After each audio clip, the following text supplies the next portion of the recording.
Just a little video on doing flex fuel on Gen V LT swap. You can see that's my flex fuel sensor right there. I highly recommend getting the GM like AC Delco flex sensor, and then I got this harness here from, I believe, BP Automotive. They're really great. You have 3 wires that come out of this harness. You're gonna have a ground, a switched 12 volt, and then another lead that's gonna go to your ECM. For these Gen Vs, it's gonna go to, I believe, pin 38 on the X1 connector. So that's where the pin will go.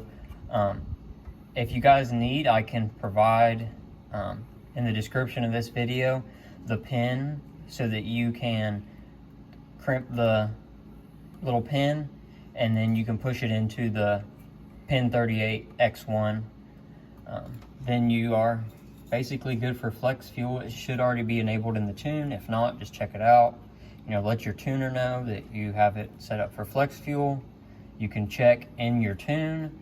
I believe the auto on the flex fuel with just normal gas is like 9% or something like that. And then obviously as you add E85, it'll go up.